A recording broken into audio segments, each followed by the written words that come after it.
Hi, this is Eric. Eric wants to build cars for fun and profit. What does Eric need to build a car? 1. A place to build it. Eric thinks his backyard would be a great place to build cars. His mom, who likes to garden, does not agree. So, after searching for a while,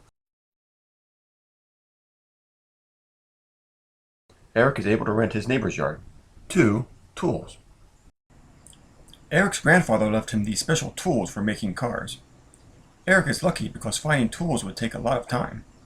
Of course, he could sell the tools and buy something exciting with them, like a new shirt. So the tools are not really free, but he is excited about using them to build cars. 3. Supplies. To get supplies, all he has to do is call Car Parts R Us. They deliver. 4. A worker. That's Eric. He could be working for somebody else, but decided to be self-employed. Eric has everything he needs to build a car and is ready to go.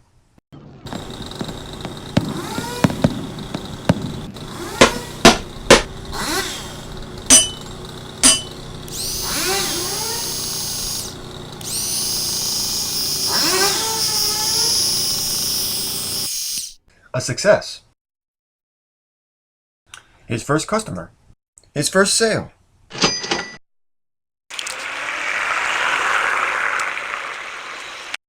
Was it fun? Was it profitable? That's actually a pretty complicated question. Let's suppose Eric sold a car for 100 pieces. That's not profit though, that is revenue.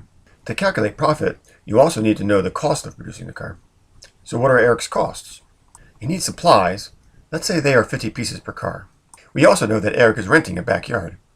Let's keep things a little simple and assume he would build and sell one car per day and that he has rented the yard for 30 days.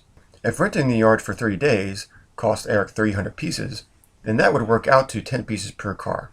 Of course, if Eric only sold one car, that would mean 300 pieces per car. But let's assume he sells 30 cars. What about the tools? Since Eric does not have to rent them, some people might say they are free. And what about his labor costs? Since Eric is not hiring anyone, some people might say his labor costs are zero. But that is not what an economist would say. An economist would say that we are forgetting about opportunity costs. Remember, Eric could have sold the tools, so he is giving up something to use them to build cars. Eric may not have hired anyone, but his own time is valuable as well. What if Eric had used his own yard? Would that have been free? His mother does not think so. Suppose that Eric could have lent out the tools for 30 days for 600 pieces.